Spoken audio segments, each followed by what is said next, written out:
কি খবর আনিস? চাকরি বাকরি রাখলে কিছু হবে না? তোমার সাথে আমাদের একটু কথা ছিল। জি ফুপা বলেন।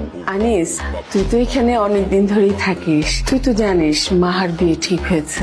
অনেক আত্মীয় স্বজন আসবে, আর এই বাড়িতে ঘর ফাঁকা বলতে তো একটাই, তুমি একটা মেসটেজ দেখা উঠা পড়ো।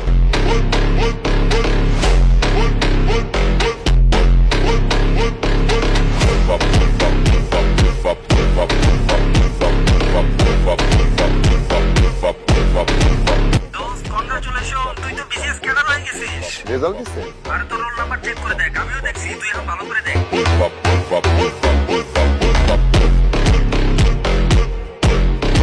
নে বাবা। এত খাবার তো শেষ করতে পারবো না। আরে দাও দাও, এই বয়সে না খেলে কবে খাবে? ফুপা আমি মেস ফিক্স এই 2-1 দিনের মধ্যে উঠে যাবো।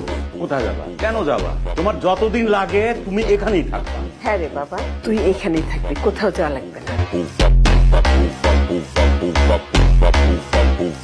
মা, জি বাবা, আমরা একটা সিদ্ধান্ত নিয়েছি। বলো। আবিরের সঙ্গে তোমার বিয়ে হচ্ছে না। এসব কি বলছো? আবিরের সাথে তো আমার সব ঠিকঠাক, তুমি নিজেই তো ওকে পছন্দ করেছো। আমি বাবা আসবো, তোমার সাথে একটু কথা ছিল আমাদের। জি ফুপা বলেন। তোর ফুপা চাচ্ছে যে তোর সাথে মাহার